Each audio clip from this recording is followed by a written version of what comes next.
Le département, premier partenaire du sport en Sarthe.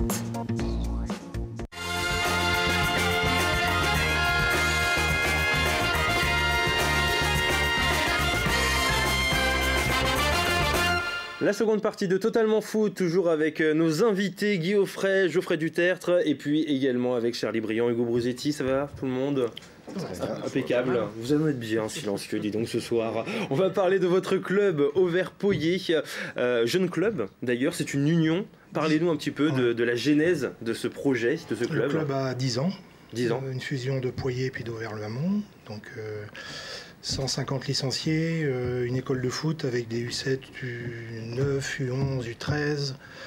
On vient de créer une équipe de U18 cette année et on a le projet d'en faire une U15 l'année prochaine pour avoir toutes les catégories. C'est l'objectif. Vous êtes très très bien structuré en très peu de temps quand même, parce que 10 ans c'est très très jeune. Ouais, ça fait 4-5 ans là que ça... Ouais, on partait d'une base, il y avait une base solide quand même voilà, il y avait le club d'Auvers et le club de Poyet où d'un côté et de l'autre il y avait des bons joueurs, des dirigeants aussi, et du coup ça a mis un petit peu de temps, et là oui, depuis 5-6 ans c'est vraiment reparti. On a doublé les effectifs dans cette période-là.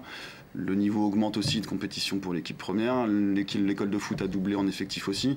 Et voilà, l'objectif c'était de créer une équipe par catégorie en nom propre. Et du coup, on a quitté aussi l'entente où on était pour se structurer un petit peu plus. Et là, le travail aussi du bureau et de la structure dirigeante qui a beaucoup évolué. Et oui, on commence à ressembler à un club de notre niveau. On voulait aller en Ligue et ça commence à y ressembler en tout cas. C'était notre objectif. On va voir un petit peu là ce qui se passe depuis le début de la saison pour vous, mais on remarque que le travail paye. Vous êtes premier de votre championnat. Bon, ce qui est bien avec vous, c'est qu'il y a toujours des buts. Là, les 3 derniers matchs par exemple, s'il y a moins de 5 buts, c'est qu'il y a un problème dans la rencontre. En tête, alors bon, tout le monde n'a pas fait le même nombre de matchs. C'est quoi l'objectif? Court, moyen, peut-être même long terme? L'objectif à court terme, c'est d'aller en R3. À la fin de l'année, on veut être en R3. Il manque pas grand-chose parce que les 7 premiers iront l'année prochaine en R3. Normalement, donc on est devrait le faire. Sur une bonne dynamique. On est comme le Mans FC, on va pas dire qu'on est arrivé avant Diète, mais... Bon, les 7 premiers, en sachant que vous êtes en tête... Voilà, bon. Oui, on est d'accord avec ça, mais il faut franchir le pas aussi et marquer les points manquants. Et puis à court terme, enfin à moyen terme, du coup, ça sera de structurer pour rester en Ligue. On part dans l'inconnu, on veut y aller, on sait pas où est-ce qu'on va mettre les pieds, mais on est pressé d'y être et voir si on pourra rivaliser justement avec cette nouvelle ligue Pays de Loire. Alors il y a un gros travail qui est fait aussi sur la communication, je tiens à le dire, au niveau du club, du site internet. On voit par exemple des belles affiches quand même en PH. On n'a pas toujours l'occasion d'avoir ce type d'affiches, que ce soit sur les réseaux sociaux. On peut inviter d'ailleurs les gens à aller à liker votre page, à liker aussi la page de Totalement Foot, ça va de soi. Également, vous êtes le premier club en dehors de l'agglomération Mancel et de Sablé à avoir, en tout cas vous allez avoir un terrain synthétique. Ça a été annoncé il y a quelques jours maintenant.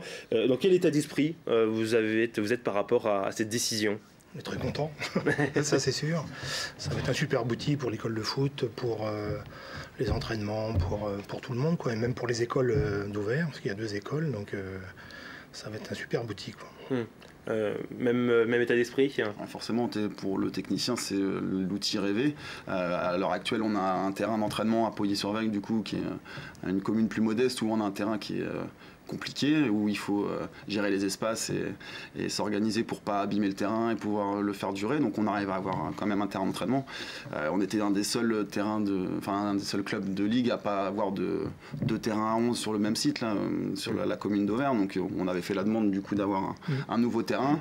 Là on a une commune qui va nous offrir un synthétique et on est super heureux, ouais, c'est sûr. Bien sûr, on va revoir d'ailleurs dans quelques instants les chiffres des synthétiques, terrains synthétiques en Sarthe et puis dans les autres départements. On vous avait déjà montré ces chiffres-là qui sont assez impressionnants, comme avec la Sarthe qui a seulement 7 terrains. Bon, on est devant la Mayenne, on va dire ça comme ça, mais on est loin derrière la Vendée, Maine-et-Loire et Loire-Atlantique. Récemment, il y a eu des études qui ont été faites par rapport à ces terrains synthétiques, et notamment la conception que ce serait cancérigène. Vous avez eu l'occasion d'enquêter, Hugo Brusetti, par rapport à ça. Quelle conclusion il y a pu y avoir? C'était il y a maintenant une dizaine de jours dans le Maine Libre. Alors, j'ai pas spécifiquement enquêté sur la nocivité des terrains synthétiques, plus sur ce que les clubs sartois en pensaient par rapport à ce qui avait été révélé à la fois par SoFoot en novembre dernier et à nouveau mis sur la table par l'émission de France 2 Envoyé spécial. Ouais. Alors, les présidents de clubs Les dirigeants que j'ai pu avoir à ce sujet n'étaient pas plus inquiets que ça. Les quelques parents de licenciés non plus. Pour l'instant, ils sont plus dans l'attente de nouvelles conclusions, puisque un rapport a été commandé par les ministères à ce propos. Donc, ils sont plus dans l'attente. Ce qui ressort quand même, c'est que voilà, comme l'ont dit vos invités, c'est un outil quand même qui sont très très heureux d'avoir et beaucoup de clubs sartois envient ces clubs qui en sont dotés, quoi. Bon bah voilà, on va vous envier en plus, vous avez quand même de la chance par rapport à ça, mais c'est assez incroyable quand même parce que on parle de terrain synthétique depuis des années et des années. Certains clubs de Ligue 1, de Ligue 2, Nancy, Lorient pour ne pas les citer, on en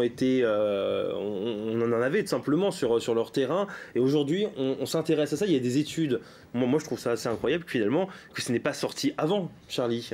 Bah ouais, sachant que pour les clubs professionnels, c'est carrément des terrains qu'ils utilisent pour les matchs officiels, quoi. Donc c'est pas simplement des terrains d'entraînement. C'est vrai que c'est étonnant. Après, moi je suis un peu réticent par rapport à tout ça. J'attends de voir vraiment la finalité de la chose. Voilà, s'il y a une étude qui a été recommandée encore une fois, revoir tout ça. Mais après, moi c'est difficile à voir ce côté-là. Je suis plutôt du côté sportif et c'est vrai que c'est quelque chose qui est hyper important, je pense, dans le développement d'un club. Et pour le coup, c'est clair que Auvers va être envié pour cet outil-là, ouais, c'est sûr. D'où le sujet qu'on vous a mis en bas de l'écran. Synthétique, doit-on construire finalement? C'est un peu la question entre le fait que ce soit apparemment dangereux pour la santé, mais le fait aussi que ce soit important. Dès qu'on regarde le nombre de matchs reportés, j'imagine que vous aussi, vous avez vécu cet hiver qui était relativement catastrophique au niveau de la météo. C'est un outil qui est très important pour les clubs. Dès qu'on regarde que ce week-end, il y a encore eu 3 matchs reportés en DH. Ouais, c'est compliqué. Après à voir comment on peut faire pour développer les terrains synthétiques. Mais nous, on a cette chance-là. Je pense pas que ça soit donné à tout le monde. Mais oui, là, sur la période où je dis on est obligé d'économiser les terrains, aller faire du futsal, aller trouver d'autres solutions. Et le synthétique, oui, c'est une chance pour tout le monde. Est-ce qu'on doit en construire justement, Charlie? D'un point de vue sportif, encore une fois, évidemment. Ouais, évidemment, moi, je change pas d'avis là-dessus. Les chiffres sont là, les situations sont là, sont concrètes, on les a depuis un certain bout de temps maintenant. Ouais, je pense que j'ai envie de dire ça urge, mais encore une fois, là c'est hyper cher, c'est pas donné à tout le monde, il y a plein de paramètres qui rentrent en compte. Donc c'est compliqué, mais je pense qu'il va falloir le faire. Hugo, votre avis par rapport à ça? L'avis que j'ai, c'est surtout qu'il y a des variantes qui sont déjà proposées, puisque le potentiel...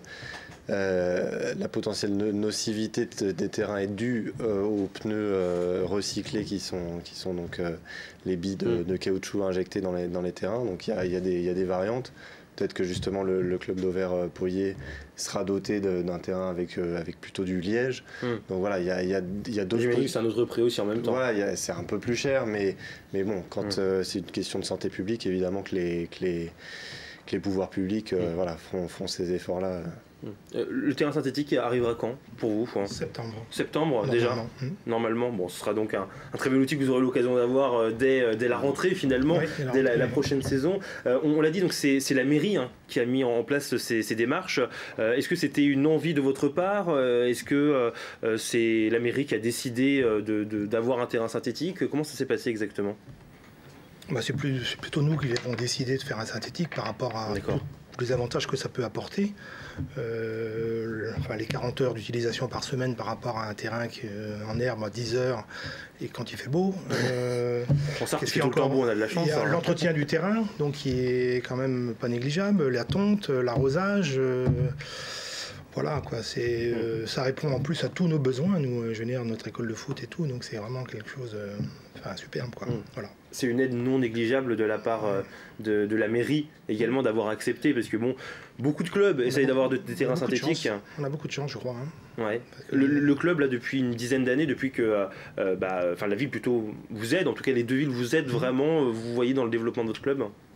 Ouais, complètement. Après, on a la chance d'avoir un maire qui est ancien président de club de foot, pas Auvergne, mais il a été président de club de foot, il sait de quoi il parle, il connaît nos besoins et du coup il essaie d'y répondre au mieux.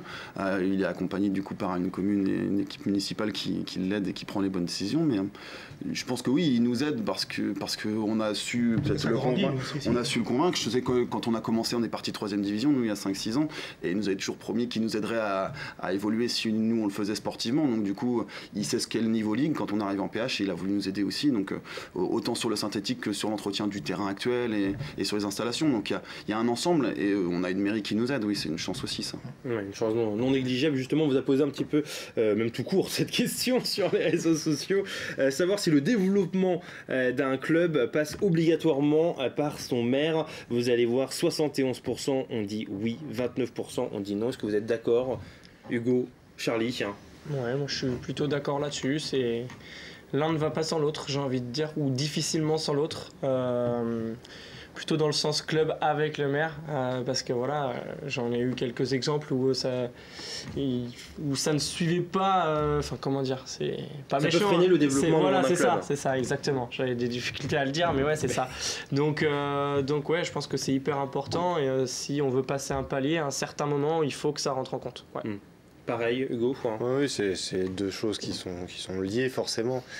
On parle du football, mais là ça correspond à tous les sports. Oui, voilà. Les infrastructures de toute façon sont décidées par les mairies, par les villes, donc à partir de ce moment-là, forcément. Et puis d'autant plus que là, on a l'exemple parfait, c'est qu'il y a aussi des utilisations pour les écoles, pour les enfants, tout ça, donc ça a plusieurs fonctions, donc c'est vrai que moi je trouve ça super. Vous êtes plutôt d'accord avec ce sondage? En tout cas, la réponse aujourd'hui, pour développer un club, le maire, en tout cas la mairie doit suivre. Surtout la mairie. Surtout la mairie. Le maire aussi, mais c'est le maire qui choisit, le maire, voilà, c'est pour ça. Mais quand même, c'est tout le conseil qui participe à cette... ce travail, quoi. Ce travail en tout cas qui est effectué pour vous Auvergne-Poyet. Dans les prochaines années, on pourra vous retrouver où? Alors vous pensez, là on est peut-être R3 l'année prochaine, mais ça continue avec toutes les montées, avec le développement du club, aller plus loin peut-être? Je ne pense pas. On n'aura pas les moyens. Déjà, parce qu'on est quand même limité par rapport à un budget. On est limitrophe de Sablé, donc il y a une équipe phare à côté qui existe et qui est bien. Mais voilà, donc, oui, bien sûr, mais voilà, on n'est pas là. On en profite actuellement. S'il y a des bons résultats à Sablé, ça nous aide énormément. Tous les clubs du bassin sabolien se sont beaucoup développés sur les années précédentes et on en a profité aussi. L'ambition d'un président, c'est que tout roule et qu'on ne voit pas trop grand. Maintenant, sportivement, on ira là où on peut aller. Et si on nous avait dit il y a 2 ou 3 ans qu'on serait en PH cette année, pas grand monde aurait signé. Donc peut-être en R3 l'année prochaine. Certainement en R3 l'année prochaine. Et voilà, l'ambition, ça sera d'aller le plus haut possible avec les joueurs qu'on a et les moyens qu'on a. On suivra ça, en tout cas, l'évolution de ce club. Auvergne-Poyet, n'hésitez pas d'ailleurs à vous rendre au stade d'Auvergne-Poyet pour les prochains matchs pour découvrir également cette équipe. Le temps additionnel maintenant.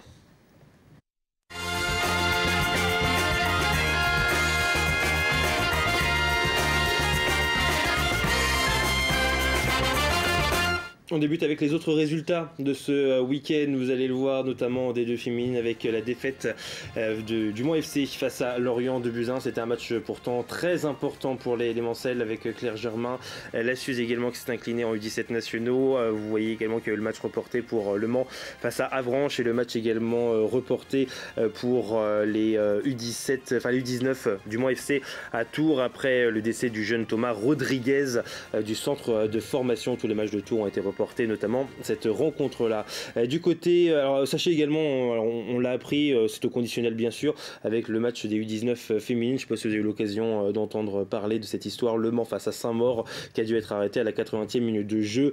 Des joueuses de Saint-Maur ayant été prises à partie par des supporters manceaux. En tout cas, c'est au conditionnel. On a quelques informations, c'est que juste des informations qu'on a vues sur les réseaux sociaux. Les prochaines rencontres de ce week-end, vous allez le voir, des matchs importants un petit peu partout, notamment le Mans FC face à Saint-Privé-Saint-Hilaire, ou plutôt à Saint-Privé-Saint-Hilaire. C'est un peu le duel entre les deux premiers de l'an passé.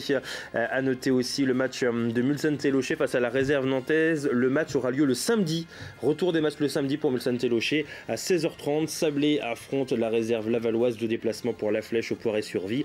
Et pour la Suze face à Châteaubriand. Et puis sachez également qu'il y a un joueur qui a été sélectionné Santi Ngom, voilà, Santi Ngom, vous allez le voir avec le maillot nantais qui a été sélectionné, c'était avec la sélection, j'ai perdu...